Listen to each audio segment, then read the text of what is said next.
Hey, you, come here. Have you heard that Facebook is rolling out their new first digital currency? It's exciting, I know. I know 2020's been hard, but stay right there because today's guest is going to tell us all about what our digital kingdoms could have in store for us in 2021. Welcome to Coffee with the Queens. You are in the right place if you have coffee and a tiara. Okay, as long as you have questions, you are in the right place. Join forces where queens of kingdoms come together to share successful stories and wisdom that made our digital kingdoms abundant. Take it away, Queen Tammy.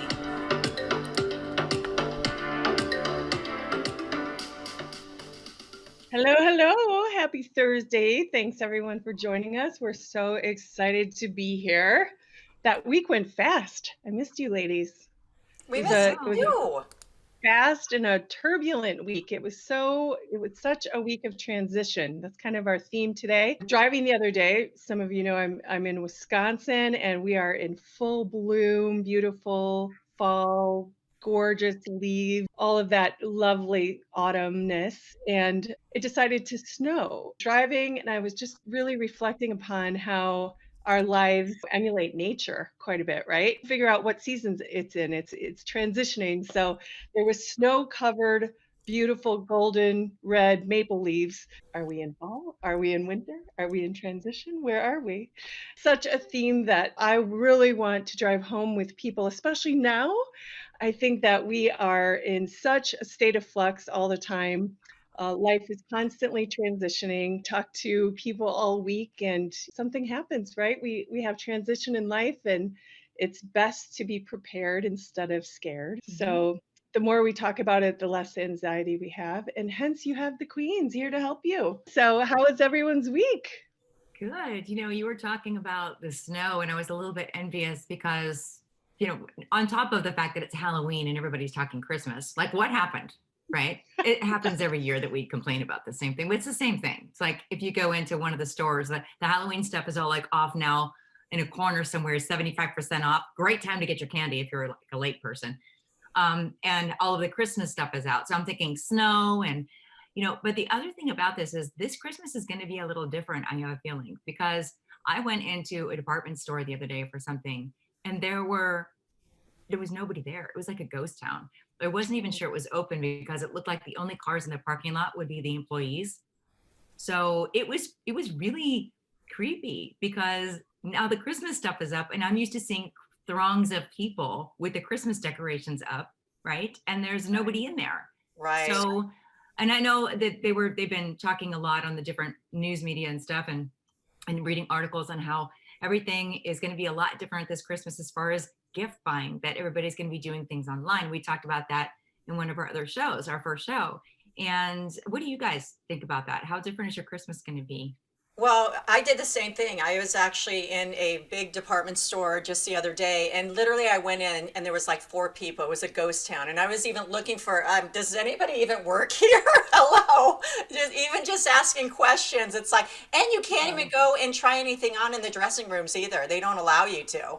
It's crazy. Oh. You have to bring it home first, and if it doesn't work or it doesn't fit, you have to bring it back, and then they have to quarantine the clothes. So funny. They do. It's so funny. I don't know. But there was more of a bigger line for people picking up things than ever. So, I mean, it's going digital. And in fact, this is what it's about. Today's topic is about going digital, and we have the perfect person to talk about that. So I want to introduce you to Shaun Cassidy. Now, Shaun Cassidy is the digital guru. He is the founder, actually the co-beta founder of LinkedIn and Travelocity and so many more. So please, I would love to introduce to you Shaun Cassidy. Shaun Cassidy, take it away. Well, it's wonderful to be with you today, and I'm glad to be of service to all of you. Yeah, we are in major transition, and the digital economy that happened even prior to the pandemic was moving so fast, but the pandemic has really accelerated it, I think, into another decade, at least by another 5 years. That was already coming, but now it's in great acceleration. And it's an exciting time at the same time. It's a great opportunity time once you actually kind of come to the realization of what's going on. It's an immense opportunity. So the digital space that I've been involved in have been part of the startup of Travelocity, which was one of the first internet companies to sell travel and how we move through the world.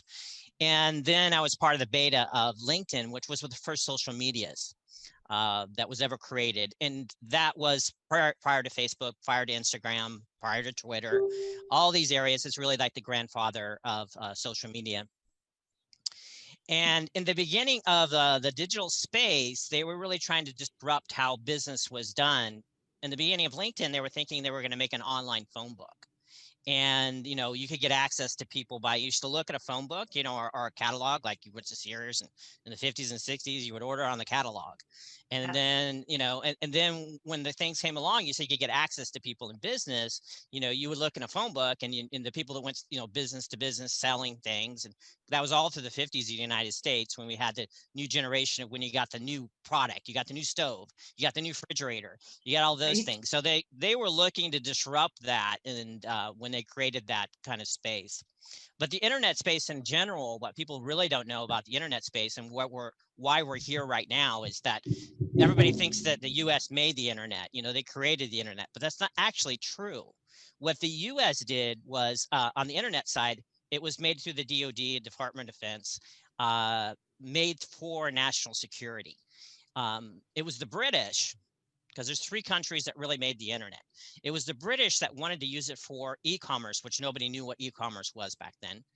And then it was the French that wanted to use the internet for scientific research. So it was really these 3 countries that actually came together. And now through the years of that development of the internet, we have what we have today, which is really basically the global economy. It's shifting into what is the global economy, which is the digital economy. And after the invention of this company called PayPal in Silicon Valley, and I'm sure people have heard of PayPal out there, but PayPal did something really, really revolutionary in the internet. What they did was invent the idea of using a credit card on the internet. Okay. And prior to this ability, you couldn't just go onto a website and say, I want to buy something with a credit card. They didn't have the actual technologies hooked to the financial sectors.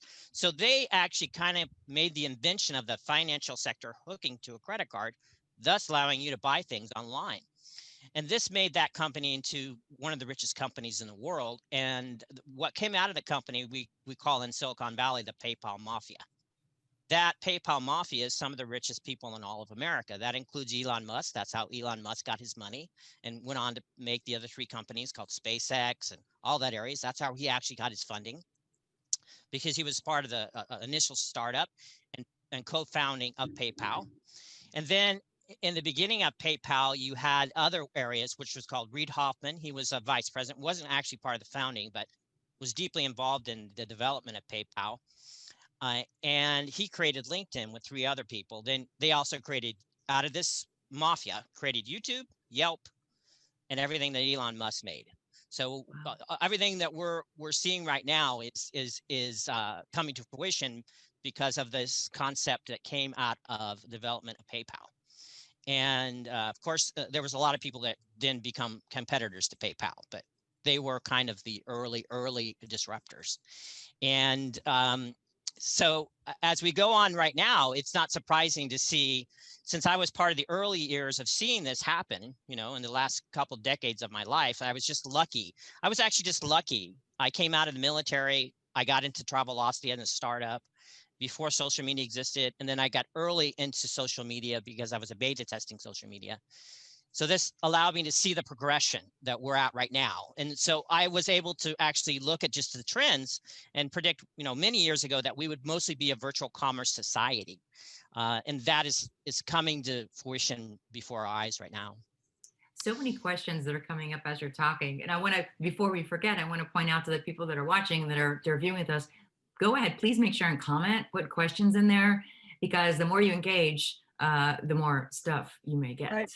If I could just, if I could throw one thing in to validate what Shaun is saying. So So, I used to run a market research company, so I sort of pay attention to numbers. So, but I just saw this study that said that 75% of all consumers changed their buying behavior during COVID. They all went online.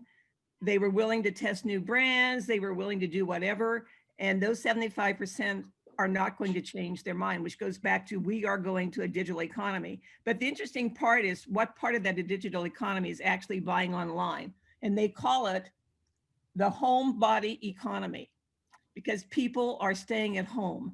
People are buying things that make them feel better in their home or make them feel better because they're exercising. So if you look at the graphs in terms of the types of products people are buying in this digital economy, we're talking about 35% growth in groceries, 35% in personal care, 25% in wellness. All these things, we are definitely, as Shaun says, we have moved to this digital economy.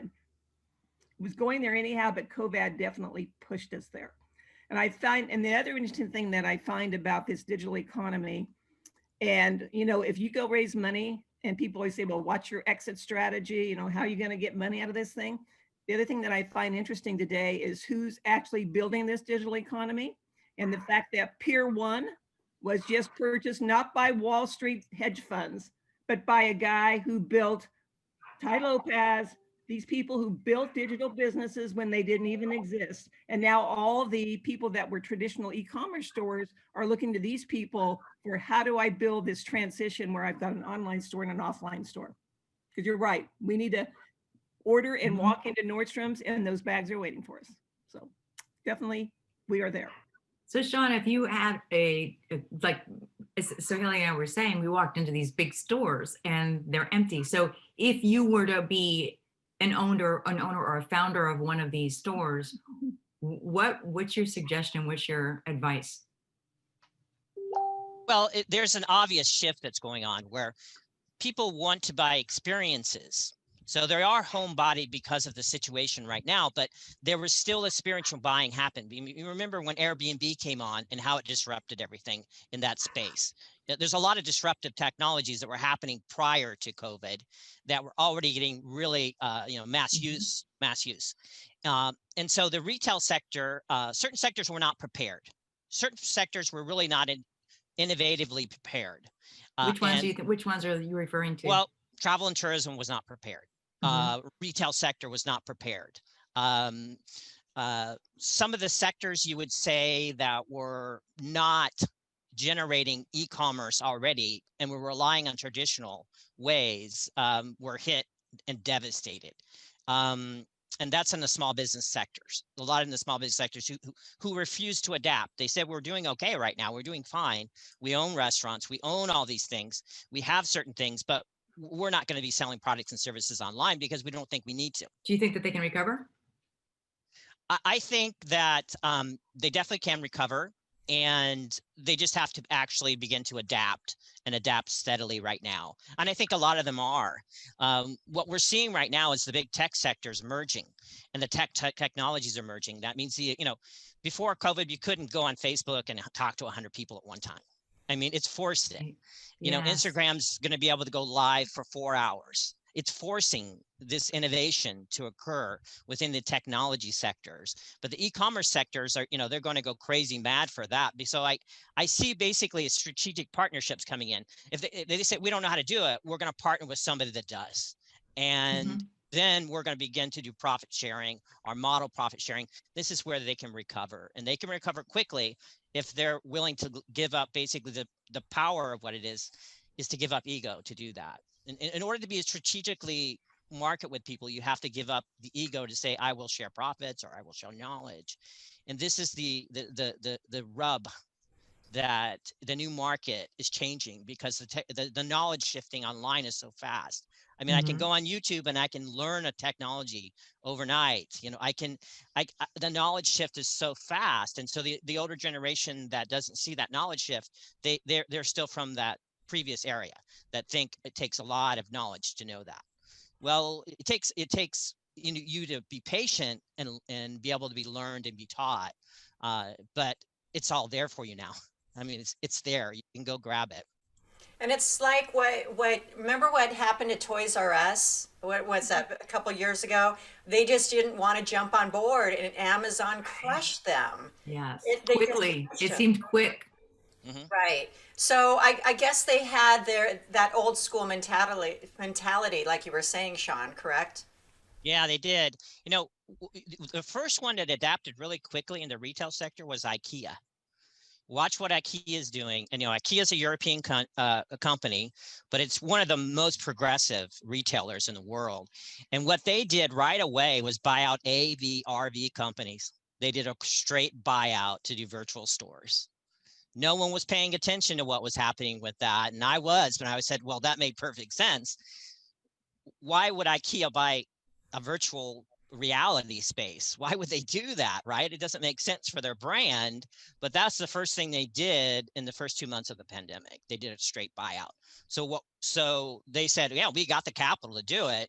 We're just going to buy out the company. And And now we have the technology to make virtual stores. And you know what I find interesting talking about virtual? I went onto Amazon. I looked for a small little coffee table to set my small refrigerator on in my bedroom. And I kid you not, it said, would you like to see it in your room? It's like, what? So all you needed to do was put up a picture and it would show you what it's going to look like in your own room. Yes, I saw that with lights just the other day. I was looking for lights for a new area in our living room, and same thing. Would you like to see it in your room? I was like, well, that's cool. Right? Tries. Okay, sure. Interesting.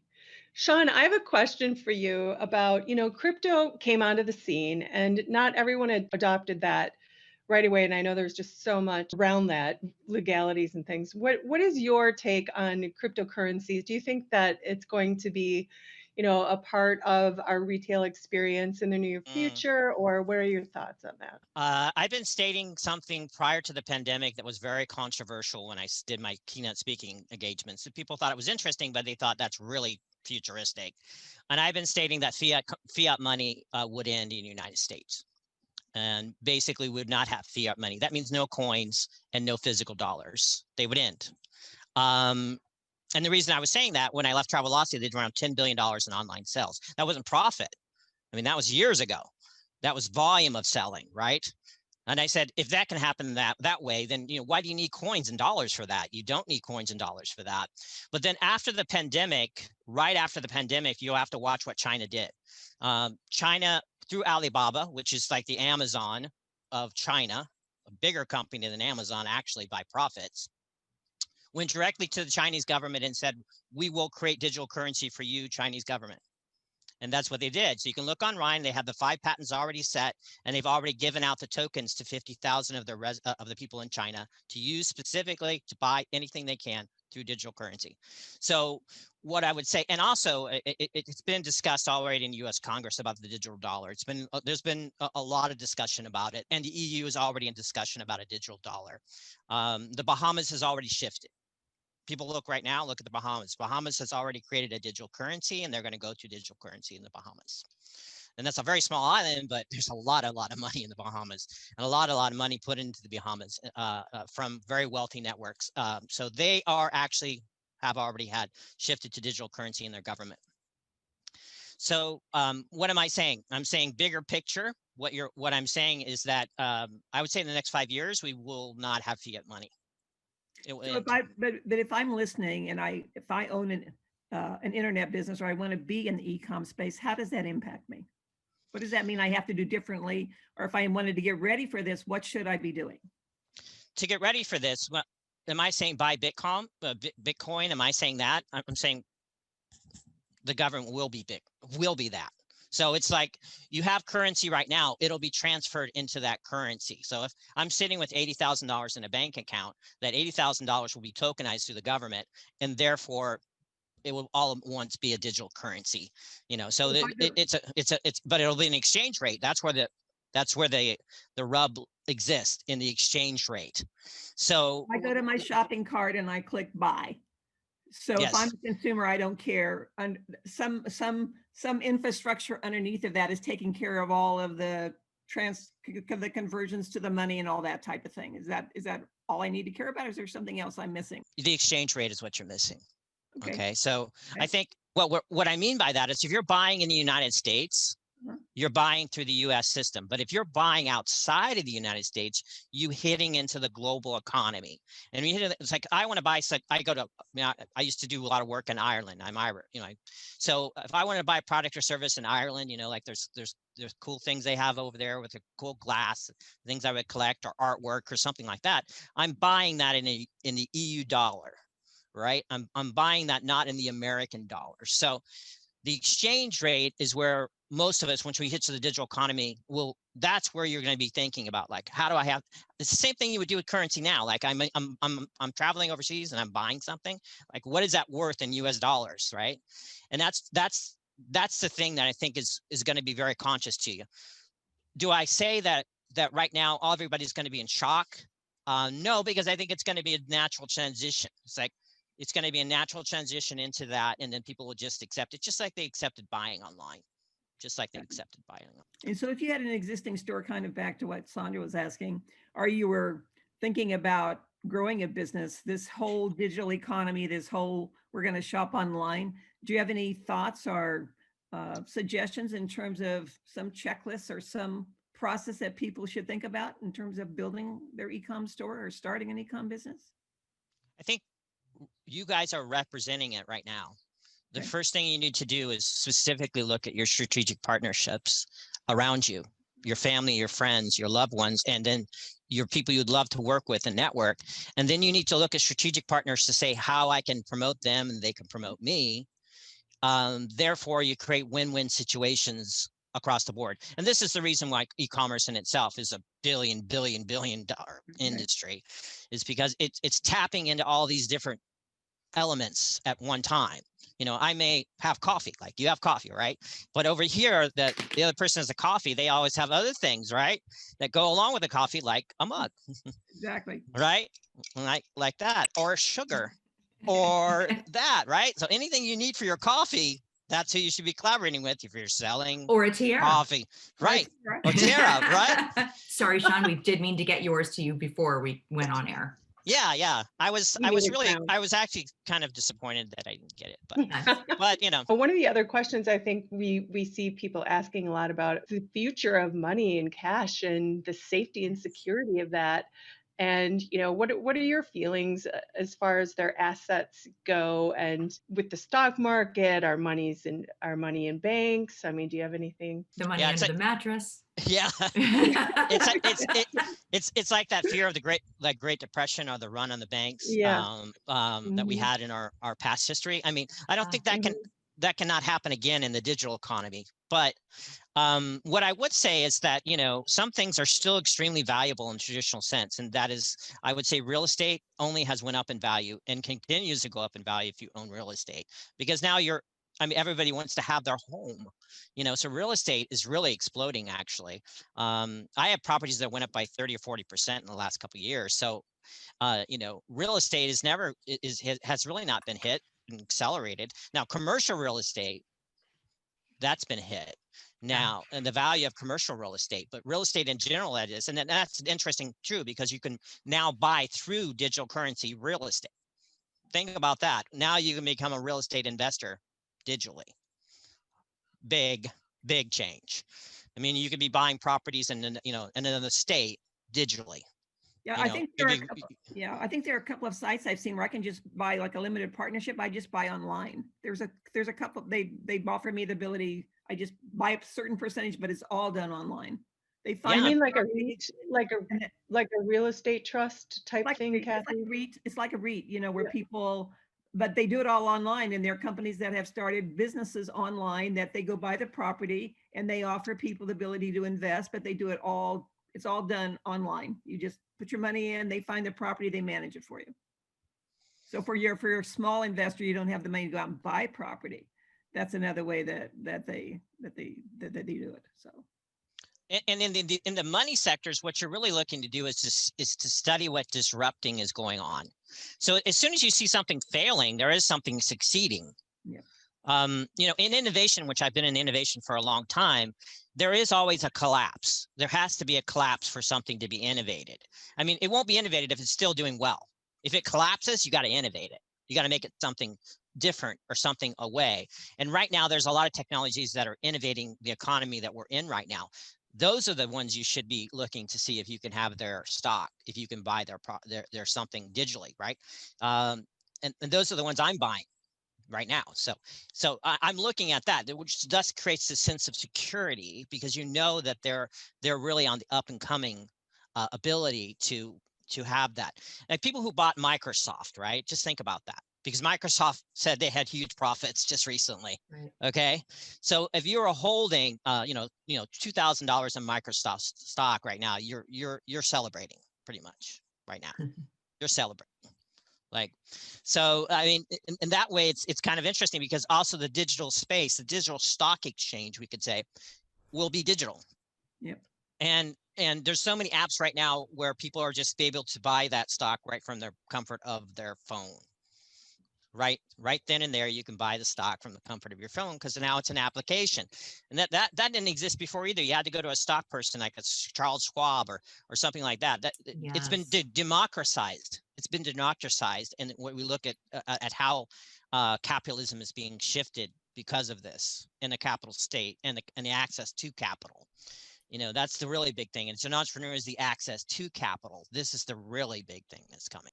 Unfortunately, I'm going to tell you, some are going to fail in the B2B space, the business development space. Some, especially the small sectors, are going to fail, but it doesn't mean that there won't be new ones come up.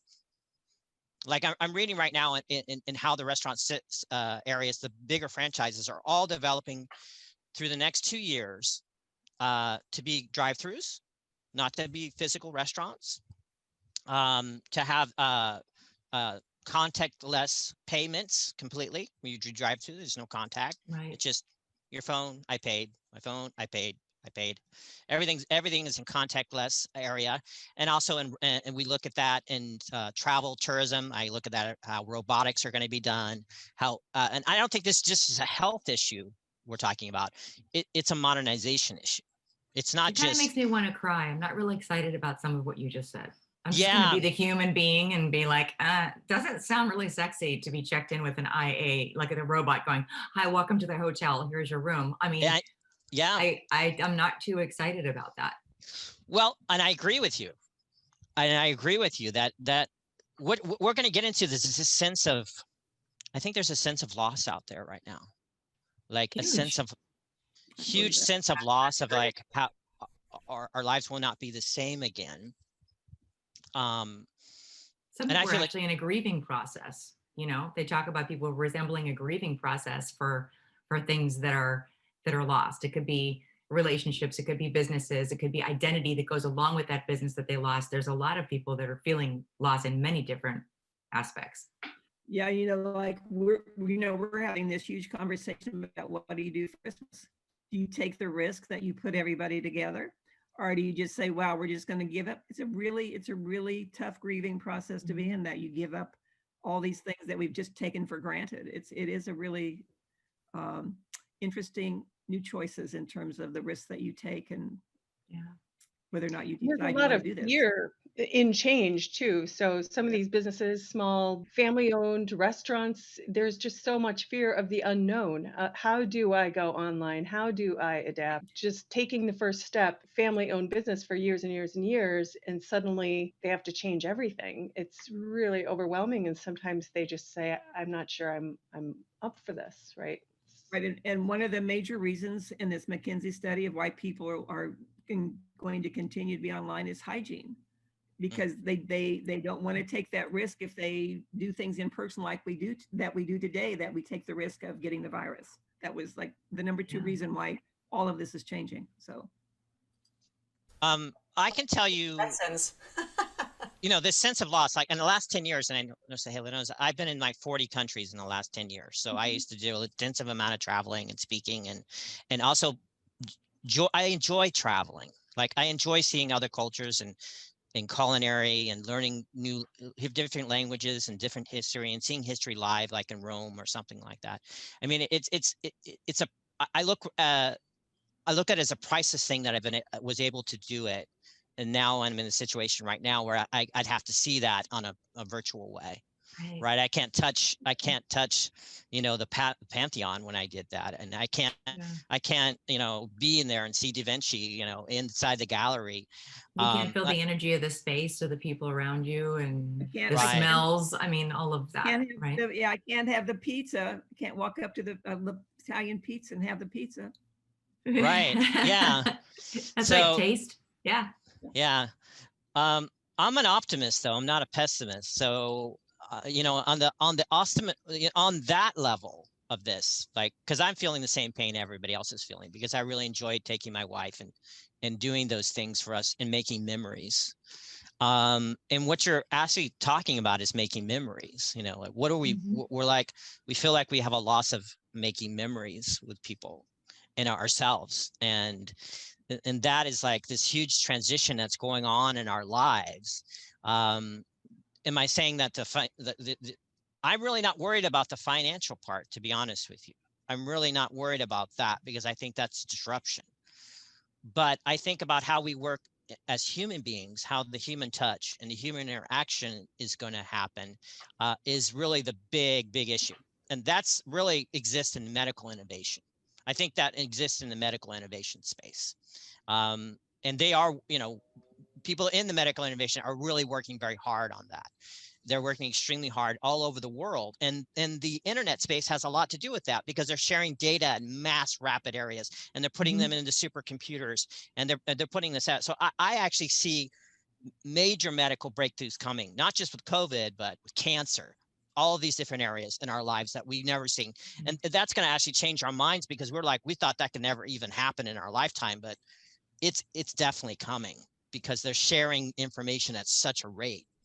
I have a question. So yesterday they were talking about data breaches in hospitals. So that's going to start being a big thing too in the digital space. So what do you think about that? Well, you're basically talking to a person that was in the Air Force and did intelligence work. People don't know that, right? I was trained by the government to do computers. So that's the reason my background gets into Travelocity and all these other things, right? So what am I saying? I understand hacking. Okay. So if you have a digital economy, it makes sense you're going to have a lot of hacking, because it's like, if you want to do theft, who robs what? You used to get robbed like this. Now you're going to get robbed online, right? So and it's so much easier to do that. It's like a lot less effort to rob you online than it is to rob you in person, right? So you're talking about this going on, and it's going on at a mass scale, because there's a lot of stuff not recorded about what happens in banking systems. When I first started talking about this, I said the first thing you have to look at is the financial sectors, and that gets back to digital currency. So there's another reason why you're going to have digital currency, and that's called blockchain. And the reason you're going to have blockchain is because blockchain is unhackable. It cannot be broken. It's the only system right now that cannot be cracked. All the hackers out there have not been able to figure out how to crack blockchain. So if you can't crack blockchain, you can't steal from banks. Right. So there's no choice. There's no choice. About millennials in the future, what are they? Yes. What's their? Should they be looking to open only an e-commerce business? Young people that are going into business, I guess. I can just say that if you ask the other question, which is, are they the customers for the digital economy? That all the studies, they are the number one customer for the digital economy.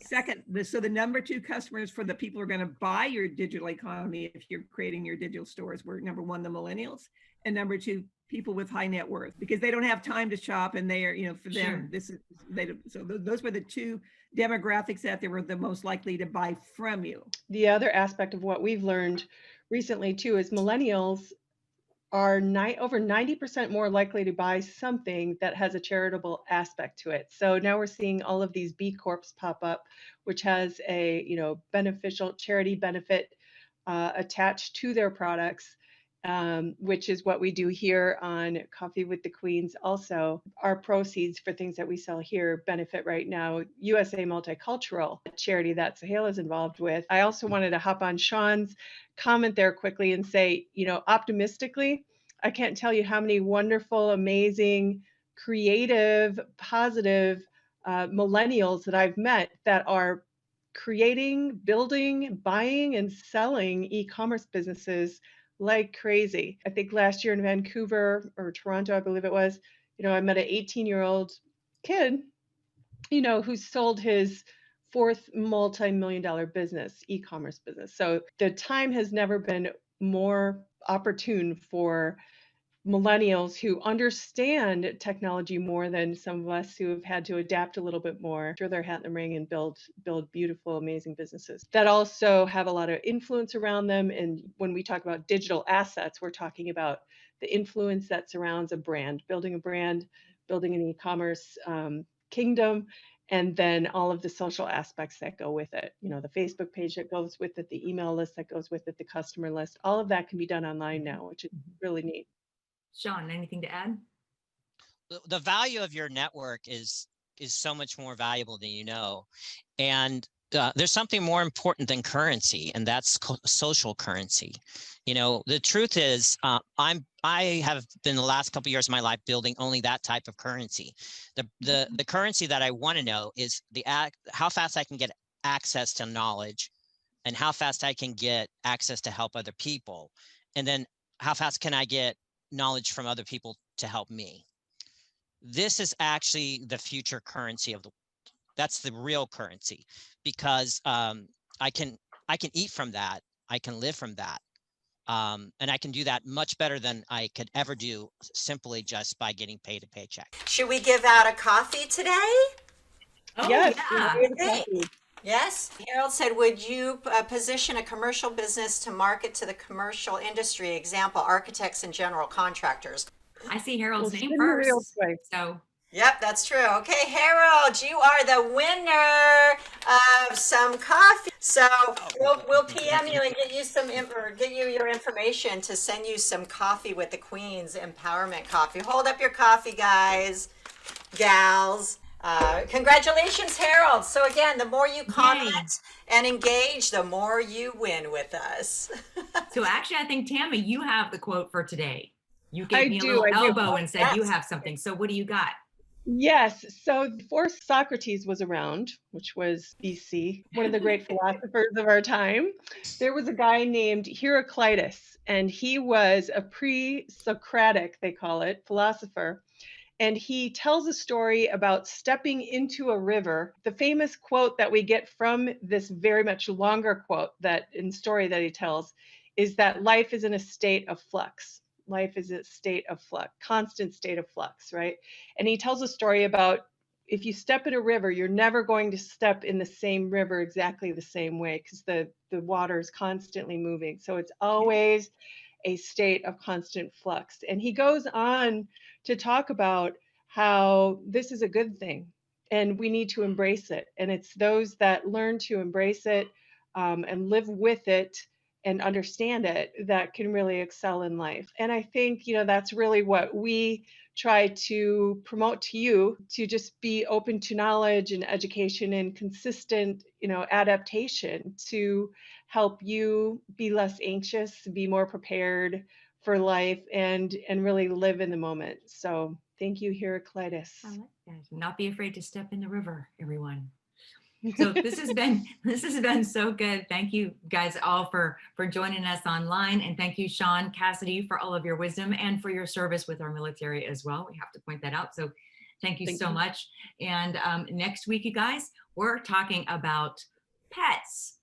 It's our favorite topic, right? Everybody we love pets. Yes. Most people do. So we're gonna be talking about pets next week. And until then, please plan on joining us, subscribe, like our videos, share, tell people about it. It would be really fantastic to have even more people commenting live. That's what it's all about. All right. Thank you guys. And we're wrapping up.